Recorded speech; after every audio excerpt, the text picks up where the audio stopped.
Banderacon Captain's Log, Doom 2, Doom Hardest.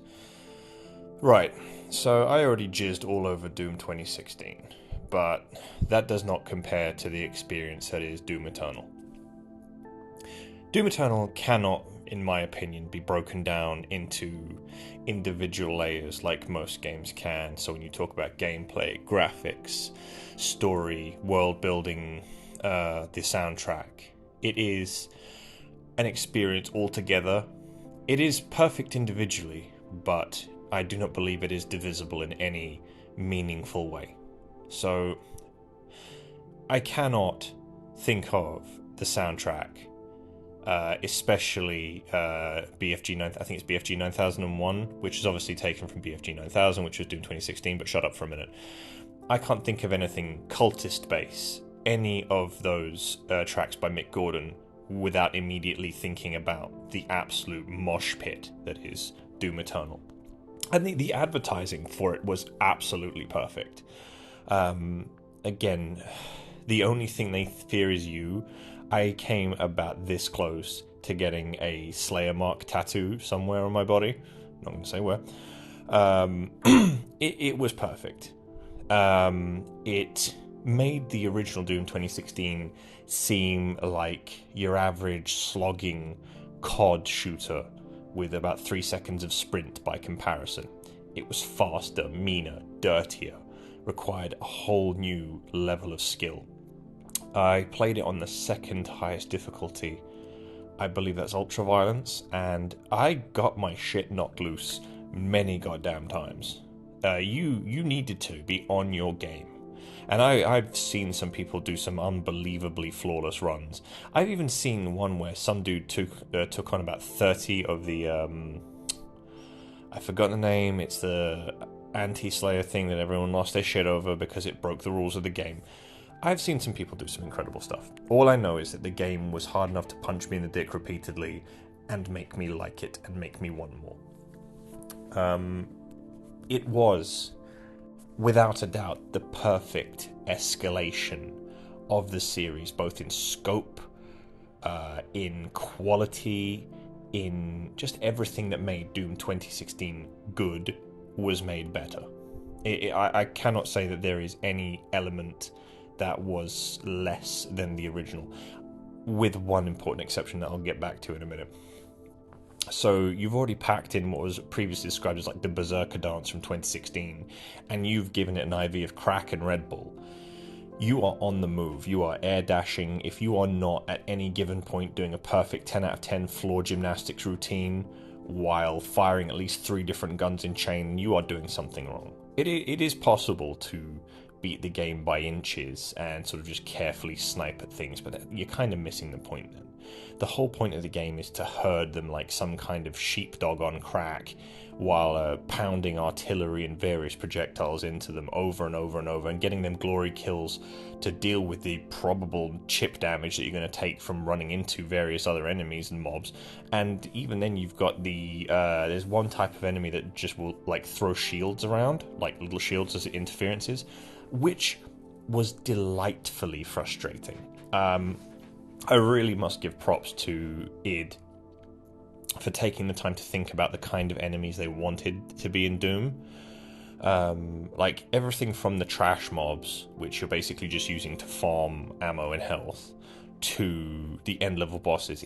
There's a balance to every enemy, and it's all in there. From the earlier stages where you've just got your generic imps and cacodemons and stuff like that, to later on where you're facing like Barons of Hell fairly regularly. And you've got all these weapons to play with. You've got the whole roster from the first one, probably the best iteration of the super shotgun to date with the grappling hook, that when mastered would set them on fire. Because why the fuck not? Let's just make the super shotgun fire straight death and have a fucking saw blade attached to it. Why not? Yeah. And then compile that with just this absurd scope of the Doomslayer, who lives in his castle in space, coming down like a one-man Avenger team to save humanity from the demonic threat, which was put together again by that same goddamn robot asshole, Sam Hayden, who for some reason hasn't fired everyone involved in the previous Mars projects for being a demon cultist. There's nothing to say again. Now, the one digression I'm going to make. And you can't fault it. Very few humans achieve any form of perfection, let alone in a collective effort such as a video game. The one place where Doom 2016 holds infinitely superior over Doom Eternal is the fact that they go too far into explaining things. I didn't need to hear the Doomslayer speak. I didn't need to know his backstory or why he's a super special rage princess. I just needed him to be a man that was so angry that he defied the laws of life and physics itself to punch things. But they went on to this whole thing where, oh yeah, he was that and then he got superpowers.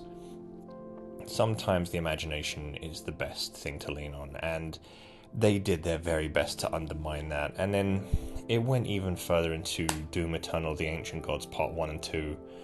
To recap that, Part 1 was, as a game, absolutely fantastic. Again, even more difficult than Doom Eternal.